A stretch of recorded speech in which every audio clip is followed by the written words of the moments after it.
नमस्कार दोस्तों, मैं हूं नंदिनी यादव। आज जो मैं आपको कहानी सुनाने वाली हूं, उस कहानी का नाम है जब मेरी बहन शादी की रात घर से भाग जाती है। और उसके बाद जो कुछ हुआ वो सारी चीज़ें बहुत ही ज़्यादा हैरान करने वाली थी। मेरी दीदी शादी की रात घर से भाग गई थी। पापा ने उसका दहेज का सामान ऊपर वाले कमरे में रखवा दिया और उसे ताला लगाकर बोले, अगर किसी ने भी इस कमरे को खोला तो वो मेरा मरा हुआ मुंह देखेगा।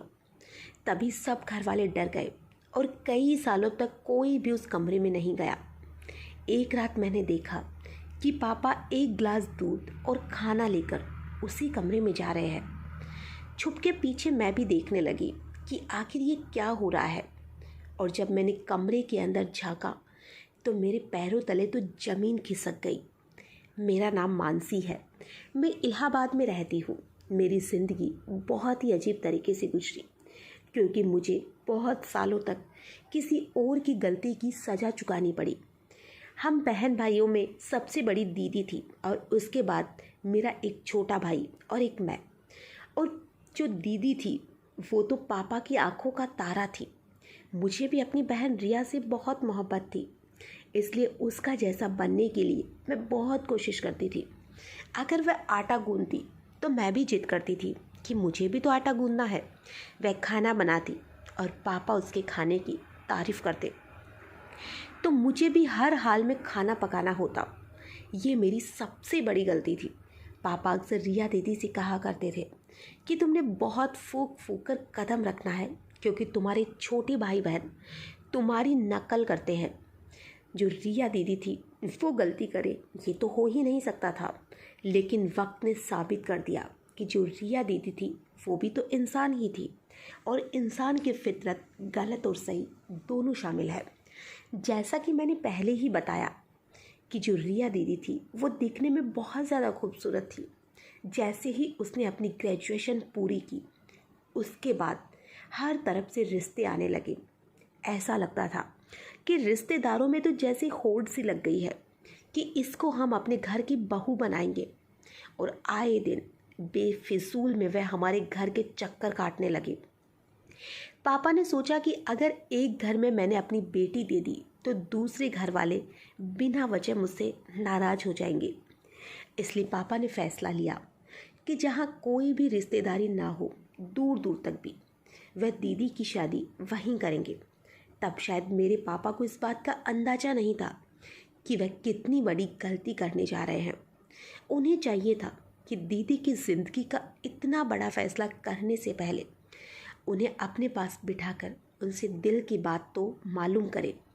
खास वो कोशिश करते, सर पर हाथ रखकर एक बार तो पूछ लेते कि बेटी, तुमने भी तो कुछ अपने भविष्य के बारे में सोचा होगा। मुझे बताओ, अगर दिल में कुछ है, मुझे शर्म आती है तो अपनी मम्मी को अपना राज बता सकती हो। लेकिन पापा ने इस बारे में किसी से कोई भी बात नहीं की और सब कुछ अपनी मर्जी से किया।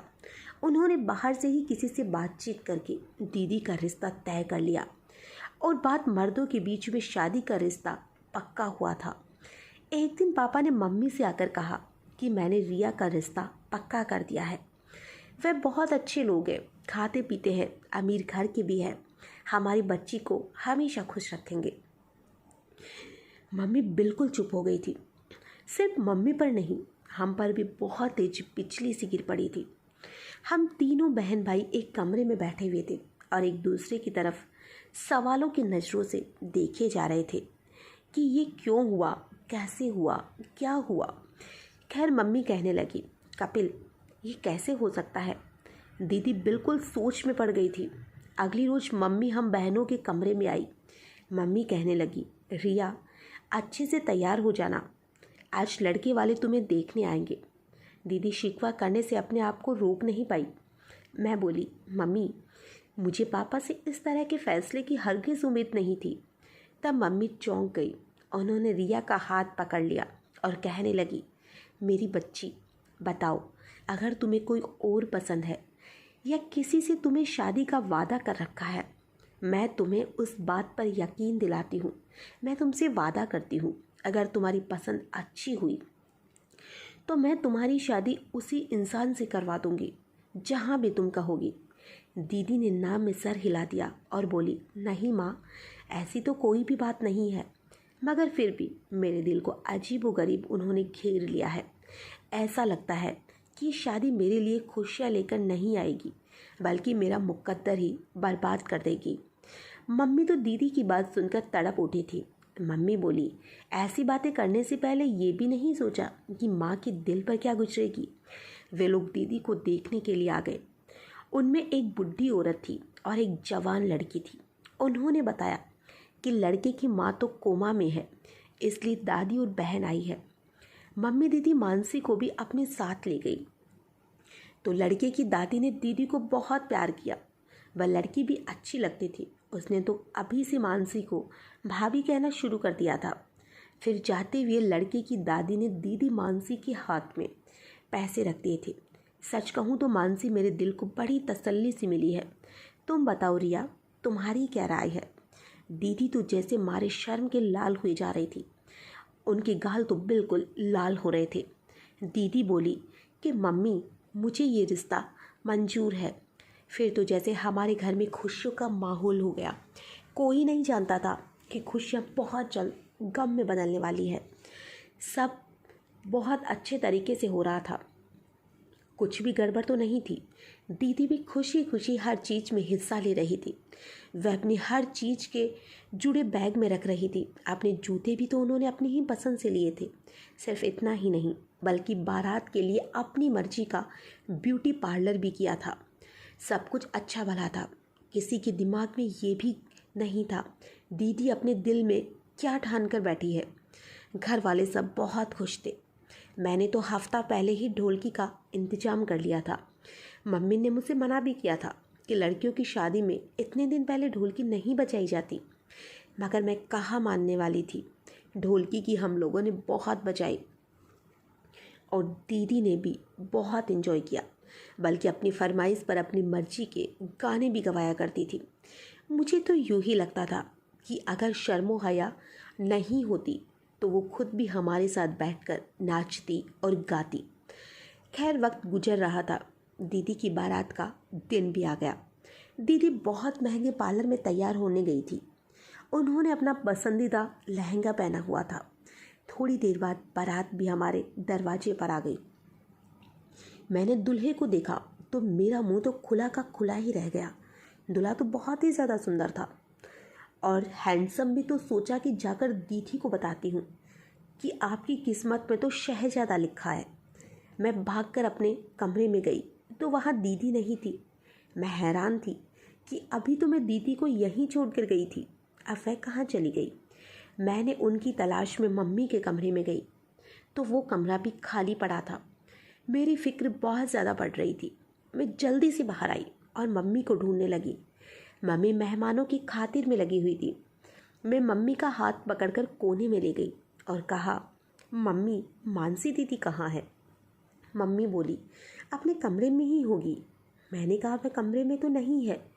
मम्मी ने मेरा हाथ झटक दिया और बोली, यहीं कहीं होगी, पीछे हटो, मुझे सब मेहमानों से मिलने दो। वे उस अंदाज से बात कर रही थी जैसे उन्हें किसी चीज़ के गलत होने का अंदेशा भी नहीं था। तब मैंने मम्मी का हाथ पकड़कर झकझोर दिया। मैं बोली, मम्मी, मुझे बहुत घबराहट हो रही है। मम्मी भी चौंक गई। मम्मी बोली, तुम्हारी घबराहट तो मैं दूर करे देती हूँ। मम्मी मेरे साथ गई। हम दीदी को एक कमरे से दूसरे कमरे में, दूसरे कमरे से तीसरे कमरे में पागलों की तरह ढूंढ रहे थे, मगर वह नहीं मिली। मम्मी के चेहरे का रंग उड़ गया। तब जयमाला का वक्त हो रहा था। जयमाला के लिए शोर होने लगा था। तो पापा कमरे में आए और उनकी आंखें भी सुर्ख हो रही थी। शायद उनके अपनी बेटी की विदाई का गम हो रहा था। इतने में उनकी चहेती बेटी उनकी इज्जत को तार तार करके घर से भाग गई। पापा कहने लगे, जल्दी से मानसी बिटिया को लेकर आओ, वह जयमाला का वक्त हो रहा है। मम्मी रोते हुए बोली, कपिल, मानसी नहीं मिल रही है। पापा बड़ी हैरत से मम्मी की तरफ देखने लगे और बोले, क्या मतलब कि मानसी नहीं मिल रही है? यहीं कहीं होगी। मम्मी रोते हुए बोली, मैंने घर का कोना कोना छान लिया। पापा तो दिल पर हाथ रखकर दहाड़े मार मार कर रोने लगे। कमला, अब मेरी इज्जत तो खाक में मिल जाएगी। अब कोई मुझे इस रुसवाई से बचा नहीं सकता। तुम ही बताओ, मैं करूँ तो क्या करूँ? लोगों का सामना करने की मेरी हिम्मत नहीं है। मैं बारातियों से क्या कहूँगा, क्योंकि मेरी बेटी ने मेरी इज्जत नीलाम कर दी है। मम्मी भी रोए जा रही थी। फिर बोली, कपिल, आप बिस्तर पर जाकर लेट जाइए। मैं कोई बहाना बनाती हूँ। मेरे पति की तबीयत खराब हो गई है, ऐसे मैं अपनी बेटी को विदा नहीं कर सकती। पापा बोले, कमला, तुम्हें इतना हौसला है? मम्मी ने अपने आंसू पोंछे और कहने लगी, आपकी इज्जत बचाने के लिए कुछ भी कर सकती हूँ। तब पापा चीख कर बोले, काश तुमने लड़कियों को भी अच्छे संस्कार दिए होते। मम्मी ने सबके सामने जाकर कह दिया कि मेरे पति को दिल का दौरा पड़ा है, ऐसे में हम अपनी बेटी को विदा नहीं कर सकते। आप लोगों की बड़ी मेहरबानी होगी कि आज आप लोग बारात लेकर वापस लौट जाए। फिर किसी दिन अपनी अमानत को फेरे डलवाकर सादगी से घर से ले जाना। हर तरफ बातें होने लगी थी। मम्मी ने खुद को कमरे में बंद कर लिया। लोग तरह तरह की बातें कर रहे थे और हमारे पास उसका कोई जवाब नहीं था। इसलिए हम सब एक ही कमरे में दुब के बैठे थे। हमने कभी सोचा भी नहीं था कि मानसी दीदी के हाथों ऐसी बुराई सहनी पड़ेगी। मम्मी बोली, कपिल, इस तरह आपकी तबीयत खराब हो जाएगी। कैसे तुम कब तक ऐसे रहोगे? पापा बोले, तुम तो बात ही मत करो कमला। तुम्हें इतनी फिक्र होती तो अपनी बेटियों को लगाम डालकर रखती। मम्मी बेचारी बहुत शर्मिंदा हुई जा रही थी। पापा ने सारा सामान छत वाले कमरे में फेंक दिया और उसे ताला लगा दिया और बोले, आज के बाद में अगर कोई उधर जाएगा तो मेरा मरा हुआ मुंह देखेगा, क्योंकि उसमें दीदी का दहेज का सामान था और पापा चाहते थे कि दीदी की हर याद को मिटा दिया जाए। उसके बाद हमारे घर में एक अजीब सी सूरत हाल थी। हर दफ़ा एक दूसरे से नजरें चुराने पर मजबूर थे। पापा भी हम सबसे छुप छुप कर रोते थे। जब वह नीचे आते तो बहुत थके थके लगते, आंखें सुर्ख होती थी। मम्मी कहती थी कि तुम्हारे पापा हम सबसे छुपकर छत पर जाकर रोते हैं। हमें तो ये लगता है कि दीदी की शादी का किस्सा ख़त्म हो गया। मगर कुछ ही दिनों के बाद हमें लड़के वालों की तरफ से फ़ोन आ गया। अर्जुन की दादी कहने लगी, इतना महीना हमने आपसे बात नहीं की क्योंकि हम आपसे नाराज़ थे। बारात को आप लोगों ने वापस जो कर दिया था, मगर अब ठंडे दिमाग से सोचा तो आपकी भी हो सकता है कोई मजबूरी हो। ये भी हो सकता है कि आपकी बड़ी बेटी ने रिश्ते से इनकार कर दिया हो और आपने अपनी इज्जत बचाने के लिए कपिल बेटे की बीमारी का बहाना बना लिया होगा। अगर ऐसी कोई भी बात है तो हमें उस पर कोई ऐतराज़ नहीं है। अगर आप अच्छा समझें तो आप कपिल बेटे से राय मशवरा करके हमें अपनी छोटी बेटी का रिश्ता दे दें, क्योंकि हमने बहुत घरों में रिश्ता ढूंढा पर आपके बच्चों जैसे वह बात नहीं थी और हमें हर जगह मिलावट ही मिली। आपका घराना हमें बहुत अच्छा लगा, इसलिए हम चाहते हैं किसी न किसी तरह हमारी रिश्तेदारी आपसे हो जाए। मम्मी कहने लगी, ठीक है, मैं कपिल से राय मशवरा करके आपको बताऊंगी। मम्मी ने अपना फ़ोन बंद कर दिया और मुझसे बोली, रिया, तुम कहो तो ये रिश्ता मंजूर है। मैंने अपने कंधे उचका दिए और कहा, दीदी के जाने के बाद पापा ने जिस तरह से मेरा जीना हराम कर रखा है, मुझे नफ़रत की निगाह से देखते हैं। मैं चाहती हूँ कि दिन से रात ना हो और मैं यहाँ से चली जाऊँ। मैं दोबारा यहाँ वापस नहीं आना चाहती। मम्मी मेरे गले में हाथ डालकर रोने लगी। बोली, बेटा, हमारा नसीब है, ऐसे किसी की सज़ा हमें मिली है। तुम्हारी माँ के साथ भी ऐसा ही हुआ था और तुम्हारे साथ भी ऐसा ही हो रहा है। मैं चाहती हूँ कि तुम्हारी तकदीर बदल जाए, मगर मैं क्या करूँ? मैं तो खुद मजबूर हूँ, हमारे हाथ बंधे हुए हैं। मम्मी इस कदर टूटी हुई थी कि मुझे ही उनकी हिम्मत बनना पड़ा। मम्मी से बोली, मम्मी, आप नाराज़ मत हो, सब भगवान जो भी करेगा सब अच्छा करेगा। मैं उठकर अपने कमरे में चली गई क्योंकि पापा के घर आने का वक्त हो गया था। आज मेरा दिल अजीब सा धड़क रहा था क्योंकि आज मेरी किस्मत का फैसला होने वाला था। जैसे ही घर का दरवाज़ा खुला, मैं अपने कमरे की खिड़की में बैठ गई। पापा घर आए। पापा ने पहले इधर उधर देखा और आंगन को खाली पाकर वो दबे कदमों में किचन में चले गए। मुझे उनके अंदाजा पर हैरत हुई। फिर थोड़ी देर के बाद जब किचन से वापस आए तो मुझे उनके हाथ में एक दूध का ग्लास और खाना नजर आया। इधर उधर देख रहे थे, जैसे कि वह ये काम बड़े ही समझदारी से कर रहे हैं। वह किचन में गए और किचन में एक ग्लास दूध लिया और फिर धीरे धीरे सीढ़ियाँ चढ़ने लगे और फिर छत पर चले गए और मैं बिल्कुल हक्की भक्की बैठी रह गई। ये सब जो भी हो रहा था मेरी नज़रों से देखा था। ये सब क्या था? ये बिल्कुल आम सी बात तो नहीं थी, मगर जिस हिसाब से पापा खुफिया अंदाज से ये सब बन कर रहे थे, इसे इस बात को और भी खास बना दिया था। मुझे फिर उस बात की भी फिक्र हुई कि मम्मी पापा के आने के बाद कमरे से बाहर क्यों नहीं निकली, क्योंकि वह सब जब काम से वापस आया करते थे तो मम्मी सब कुछ छोड़कर पापा के पास आकर बैठ जाया करती थी, उनसे खाने का पूछती थी, फिर ताज़ा रोटियां बनाकर देती भी थी। और दबे कदमों से मैं मम्मी के कमरे में गई तो पता चला कि वह तो सो चुकी है। खैर पापा आधे घंटे के बाद छत से उतर आए। उनकी हालत अजीब सी हो रही थी। मैं ये सब अपने कमरे की खिड़की से देख रही थी। मम्मी ने पापा को बताया कि आज उनके लड़के वालों का फ़ोन आया है और वह अब हमारी छोटी बेटी का हाथ मांग रहे हैं। वह कहने लगे, अगर आप हमें अपनी बड़ी बेटी का रिश्ता नहीं दे सकते तो हमें अपनी छोटी बेटी का रिश्ता दे दें। पापा ने उसी वक्त खाना उठाकर फेंक दिया और गुस्से से दहाड़े मारकर बोले, उनसे कहना कि मेरी बेटी के नसीब में इतने भी बुरे दिन नहीं आए कि तुम जैसे बेगैरत लोगों को रिश्ता दे दे। जहाँ मैं चौकी थी वहीं मम्मी भी दंग रह गई थी। मम्मी बोली, कपिल, आपकी इस बात का क्या मतलब है? क्या वे लोग अच्छे नहीं है? पापा ने ना में सिर हिला दिया और कहने लगे, आज के बाद उनका फ़ोन आए भी तो मत उठाना। तब मम्मी बड़े गुस्से से बोली, आपको तो अपनी अकल पर बड़ा यकीन था। आप तो कहते थे औरतें कम अकल की होती है। आपसे इतनी बड़ी भूल कैसे हो गई? आप जैसे मानसी का रिश्ता ऐसे लोगों में दे देते जो बुरे थे। पापा इधर उधर दरवाज़ों को धकेलती लात मारते हुए बाहर निकल गए। मम्मी फूट फूट कर रोने लगी थी। वह बोली, तुमने मेरी ज़िंदगी ख़राब कर दी है। अब तुम्हें मैं बोलूँ तो भी क्या बोलूँ? वह जितनी देर घर में होते मैं अपने कमरे से नहीं निकलती। जब मम्मी तो हर वक्त मानसी गम में डूबी रहती थी। भाई स्कूल से ट्यूशन, फिर क्रिकेट खेलने चला जाता। वह रात देर घर लौटता था। ऐसा लगता था जैसे वह भी घर के माहौल से भागना चाहता है। अब अक्सर पापा को मैंने छत पर दूध ले जाते तो कभी खाना ले जाते देखा था। समझ नहीं आता था कि वह दूध और खाना छत पर क्यों ले जाया करते हैं। अब मैं हर वक्त इस बात से परेशान रहने लगी। इस वजह से मुझे नींद भी नहीं आती थी। मैं सारा दिन मानसी दीदी को याद करने लगी। मानसी बहुत अच्छी दोस्त भी थी, खास वह इतना बड़ा कदम नहीं उठाती। रात बहुत गहरी हो चुकी थी। आसपास कुत्तों के भौंकने की आवाज़ भी आ रही थी। मैं उठकर अपने कमरे की खिड़की में बैठ गई। कमरे में अंधेरा था।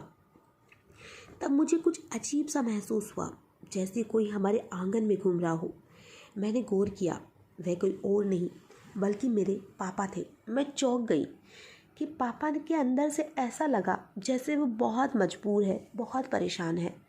मुझे आज उन पर बहुत तरस आने लगा कि वह कमरा जहाँ पर पापा ने दीदी का दहेज का सामान रखा हुआ था वह खुला हुआ था, जो कि मैंने छुप कर देखा था। उसे हल्की सी रोशनी आ रही थी। मैं आगे बढ़ गई। दरवाज़ा खुला था, इसलिए मैं छुपकर अंदर का सारा मंजर देखने लगी। अंदर तो दीदी बैठी हुई थी। मैं ये देखकर थर थर काँपने लगी। पापा दीदी को निवाला बनाकर मुंह में डाले जा रहे थे। दोनों चुप थे, मगर उनकी आंखों में आंसू बह रहे थे। ये सब क्या हो रहा था? मेरी समझ से तो सब कुछ बाहर था। फिर बड़ी देर बाद पापा ने बोला, तुम मेरी बड़ी बेटी नहीं हो मानसी। दीदी बिल्कुल पापा के ऊपर चिल्ला पड़ी। इसीलिए आप मेरे साथ ऐसा कर रहे हैं कि मैं आपकी औलाद नहीं हूँ? क्या आप ये घिनौनी हरकत रिया के साथ कर सकते हैं? पापा जल्दी से बोले, मानसी, मैं तुमसे बहुत प्यार करता हूँ, मगर तुम ये जानती हो कि मैं ये सब कुछ अपनी मर्जी से नहीं कर रहा हूँ। मानसी दीदी रोने लगी। वह बोली, मुझे वजह जाननी है, आपने मुझे इस कमरे में बंद क्यों कर रखा है? तो वह बोले, सुनो, आज मेरे पास भी बहुत वक्त है। मैं तुम्हें वैसे भी सारा दिन बेहोश का इंजेक्शन देता हूँ, मगर ये जो रिया है ना, उसकी वजह से मैं कभी भी ज़्यादा देर छत पर नहीं रह सकता था, क्योंकि मुझे डर था कि वह कहीं मुझ पर शक ना कर ले। रात के उस पहर सब सो रहे हैं, इसलिए आज मैं तुम्हें सब कुछ बताता हूँ। मानसी, तुम 2 भाई बहन थे, मतलब हम 2 भाई बहन थे, एक मैं और एक मुझसे बड़ी बहन। मुझसे वो पूरे 7 साल बड़ी थी, इसलिए उनकी शादी पहले हुई थी। दीदी की शादी के बाद हमारे घर में बहुत खामोशी छा गई थी, इसलिए तय कर दिया गया कि मेरी शादी जल्दी करेंगे। उन्होंने मेरे लिए कमला को पसंद कर लिया और हमारा रिश्ता तय हो गया। उन्हीं दिनों में हम पर कयामत टूट पड़ी थी, क्योंकि दीदी विधवा होकर घर वापस आ गई थी। दीदी तनहा नहीं, बल्कि उनकी गोद में 4-5 महीने की बच्ची थी। उन्हें ना अपनी दोस्ती और ना ही बच्ची की। मेरी माँ भी बुढ़ी हो चुकी थी, इसलिए वह भी उस बच्ची को नहीं संभाल सकती थी। कमला ने तुम्हें अपने हाथों में लिया और तुम पर इतना प्यार निछावर किया कि मैं भूल ही गया कि तुम मेरी बेटी हो या मेरी भांजी। तुम जब बोलने लगी तो कमला को तुम माँ कहती थी और अपनी सगी मम्मी को बुआ कहती थी। हालत कुछ संभली ही थी कि तुम्हारी मम्मी का रिश्ता ढूंढने लगे थे। दीदी ने एक लड़के का नाम खुद ही लिया, मेरी शादी उससे करवा दो। पापा ने मेरी ड्यूटी लगा दी थी कि तुम उस लड़के की छानबीन करके मुझे बताओ कि वो लड़का कैसा है, कहीं वो फ्रॉड ना हो। मगर जब मुझे ये ख्याल आता कि कहीं लड़का फ्रॉड ना हो, तब तक तुम्हारी माँ उसके साथ भाग चुकी थी और मुझे इस बात का डर था कि तुम भी कहीं अपनी माँ के कदमों पर ना चल पड़ो, नहीं तो मेरा जीना हराम हो जाएगा। इसलिए मैंने जल्दी जल्दी तुम्हारा रिश्ता ढूंढा और तुम्हारी शादी तय कर दी, क्योंकि मुझे डर था कि तुम भाग ना जाओ। जब लड़के की माँ कोमा में थी, लेकिन दादी और बहन तो मौजूद थी, तो मैंने सोचा कि चलो शादी जल्दी हो जाएगी। पता है फिर क्या हुआ? जिस दिन तुम्हारी बारात में लड़के की मम्मी ठीक होकर बारात में आई थी, और तुम जानती हो वो औरत कौन थी? लड़के की माँ, मेरी दीदी और तुम्हारी असली माँ, यानी कि वह लड़का असल में तुम्हारा सौतेला भाई था। मैं ये सब देखकर बहुत परेशान हो गया, इसलिए मैं समझ नहीं पा रहा था कि मैं क्या करूं। इसलिए तुमसे कहा कि छत पर आकर मेरी बात सुनो, और फिर मैंने तुम्हें छत वाले कमरे में बंद कर दिया।